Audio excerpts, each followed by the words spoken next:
नमस्कार। आज हम इंडस्ट्री की एक बहुत ही कह सकते हैं अहम चीज पर बात करने वाले हैं। बिल्कुल।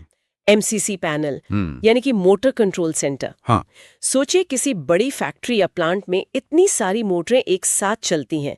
उन्हें कंट्रोल करना, उन्हें सेफ रखना, यहीं पर ये एमसीसी पैनल एक हीरो की तरह सामने आता है ना। सही कहा। ये बिजली के डिस्ट्रीब्यूशन को स्मार्ट तो बनाता ही है, सेफ्टी भी पक्की करता है। और आज की हमारी ये जो चर्चा है, ये एमसीसी पैनल उद्योग की रीढ़ शीर्षक वाले एक सोर्स पर आधारित है। जी, हमारा मकसद है बस ये समझना कि बड़ी ये पैनल आखिर हैं क्या और कैसे ये मोटरों को संभालने की जो चुनौती है। हाँ, जो कि बड़ी चुनौती है। हाँ, जैसे ओवरलोड हो गया या शॉर्ट सर्किट, इनसे बचाने में कैसे मदद करते हैं। बिल्कुल। तो शुरू करते हैं एकदम बेसिक सवाल से। हाँ। ये एमसीसी पैनल होता क्या है आखिर? देखिए, आसान भाषा में कहें तो ये एक तरह का सेंट्रल हब है। एक बड़ा सा इलेक्ट्रिकल कैबिनेट होता है ये, अच्छा, जिसके अंदर ना कई सारे अलग अलग सेक्शन या कह लें फीडर होते हैं। Feeder, okay. हाँ, और हर फीडर एक या ज्यादा मोटर से जुड़ा होता है और उसको उसकी जरूरत के हिसाब से, मतलब किलोवाट रेटिंग के हिसाब से पावर देता है और प्रोटेक्शन भी। तो मतलब ये एक जगह पे सब कंट्रोल आ गया। एग्जैक्टली ये जो सेंट्रलाइजेशन है ना, ये बहुत जरूरी है। आप सोचिए, सैकड़ों मोटरें हैं, अगर हर एक का सिस्टम अलग अलग बिखरा पड़ा हो तो कितना मुश्किल होगा। हाँ, मैनेज करना मुश्किल होगा। मैनेज करना, मॉनिटर करना, और सिर्फ सुविधा की बात नहीं है ये सेफ्टी और एफिशिएंसी की भी बात है। अच्छा, कैसे? देखिए, मान लीजिए एक मोटर में कोई फॉल्ट आया, अगर सिस्टम सेंट्रलाइज नहीं है तो शायद पता चलने में देर हो जाए और तब तक प्रोडक्शन रुक सकता है, या कोई बड़ा इलेक्ट्रिकल फॉल्ट आग वगैरह का कारण भी बन सकता है, भारी नुकसान हो सकता है। तो ये एमसीसी पैनल इसी बिखराव को और इस रिस्क को कम करता है। समझ गई। तो ये एक तरह से मोटरों के लिए इंडस्ट्री का ट्रैफिक कंट्रोल सिस्टम जैसा हो गया। हाँ, कह सकते हैं, बिल्कुल सही एनालॉजी है। अच्छा, अब अगर हम इस पैनल के अंदर झांकें तो इसके मुख्य पुर्जे या कंपोनेंट्स क्या होते हैं?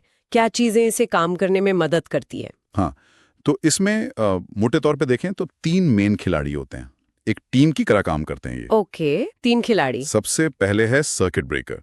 ये समझिए सिस्टम का मेन गार्ड है। गार्ड? हाँ, मतलब जैसी कोई बड़ी गड़बड़ हुई, जैसे ओवरलोड या शॉर्ट सर्किट, ये फौरन पावर काट देगा मेन सप्लाई पर। अच्छा, सेफ्टी फर्स्ट। बिल्कुल। फिर आता है कॉन्टैक्टर।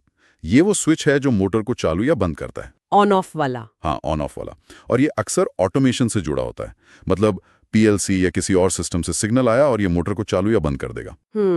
और तीसरा अहम हिस्सा है ओवरलोड रिले। ये मोटर का पर्सनल बॉडीगार्ड है। Personal bodyguard? हाँ, ये लगातार मोटर पर नजर रखता है, देखता है कि कहीं मोटर अपनी कैपेसिटी से ज्यादा करंट तो नहीं ले रही, मतलब ज्यादा लोड तो नहीं पड़ रहा उस पे। एग्जैक्टली या कोई फेज फेलियर जैसी दिक्कत तो नहीं जिससे मोटर जल सकती है। तो ये छोटी लेकिन मोटर के लिए खतरनाक प्रॉब्लम से बचाता है। अच्छा, तो मतलब सर्किट ब्रेकर हो गया बड़ी इमरजेंसी के लिए, ओवरलोड रिले मोटर की हेल्थ के लिए, और कंडक्टर रोज के ऑपरेशन के लिए। परफेक्ट, आपने बिल्कुल सही समझा। और इन तीनों का जो तालमेल है वो बहुत जरूरी है। तालमेल? हाँ, मतलब सिर्फ पार्ट्स लगा देना काफी नहीं है, उनकी सही रेटिंग चुनना, उनको सही से कोऑर्डिनेट करना, ये सब मिलकर ही मोटर की पूरी सेफ्टी और लंबी लाइफ पक्की करते हैं। जैसे ओवरलोड रिले को इतना स्मार्ट होना चाहिए कि जब मोटर स्टार्ट होती है तो वो शुरू में थोड़ा ज्यादा करंट लेती है, उस पर वो ट्रिप ना कर दे। हाँ, वो तो नॉर्मल है। हाँ, लेकिन अगर सच में ओवरलोड हो तो उसे फौरन पहचान ले। यहीं पर अच्छी इंजीनियरिंग और डिजाइन का रोल आता है। समझ गई। ये तो हुई इसकी बनावट और काम करने की बात।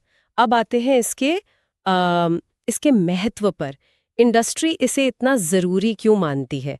सेफ्टी तो एक कारण है ही, पर और क्या फायदे हैं? देखिए, सेफ्टी तो है ही सबसे ऊपर, नो डाउट, लेकिन इसके अलावा एमसीसी पैनल पावर मैनेजमेंट को बहुत आसान बना देते हैं। Power management? हाँ, मतलब एक ही जगह से सब कंट्रोल हो रहा है तो बिजली कहाँ कितनी जा रही है उसे मॉनिटर करना आसान है, मेंटेनेंस प्लान करना आसान हो जाता है। अच्छा। दूसरी बड़ी बात है ऑटोमेशन। हाँ, आजकल ज्यादातर इंडस्ट्रीज ऑटोमेटेड हैं। बिल्कुल। तो ये एमसीसी पैनल जो हैं वो पीएलसी, मतलब प्रोग्रामेबल लॉजिक कंट्रोलर, या डीसीएस डिस्ट्रीब्यूटेड कंट्रोल सिस्टम, इनके साथ बहुत आसानी से जुड़ जाते हैं, इंटीग्रेट हो जाते हैं। उससे क्या फायदा होता है? उससे ये होता है कि मोटरों का ऑपरेशन ज्यादा सटीक होता है, ज्यादा एफिशिएंट होता है, और आप दूर बैठकर भी, मतलब रिमोटली भी कंट्रोल कर सकते हैं। वाह! तो ये सिर्फ एक सुरक्षा कवच नहीं है, बल्कि ऑपरेशन को स्मूथ और एफिशिएंट बनाने का एक टूल भी है। निश्चित रूप से, बिल्कुल। इसीलिए तो कहते हैं कि ये आजकल किसी भी बड़े इंडस्ट्रियल प्लांट का एक अनिवार्य हिस्सा है। इसके बिना आप सोच भी नहीं सकते बड़े स्केल पर लगातार प्रोडक्शन करना। ये डाउन टाइम कम करते हैं, मेंटेनेंस को आसान बनाते हैं और ओवरऑल पूरी प्रोडक्शन प्रोसेस को ज्यादा भरोसेमंद और कॉस्ट इफेक्टिव बनाते हैं। मतलब ये सिर्फ मोटरों को बचाने वाले डब्बे नहीं है? नहीं नहीं, ये तो पूरी औद्योगिक प्रक्रिया की रीढ़ की हड्डी हैं, जैसा कि इस सोर्स का टाइटल भी कहता है। बिल्कुल सही। तो आज हमने काफी कुछ समझा। हमने समझा कि एमसीसी पैनल क्या है।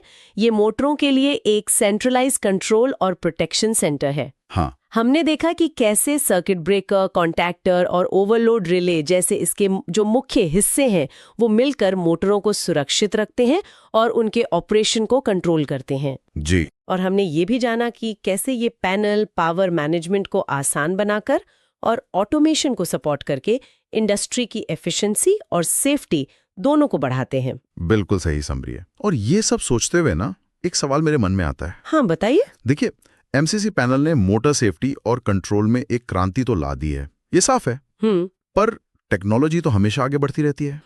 सही बात है। तो क्या लगता है भविष्य में मोटर कंट्रोल के लिए अगला बड़ा कदम क्या हो सकता है?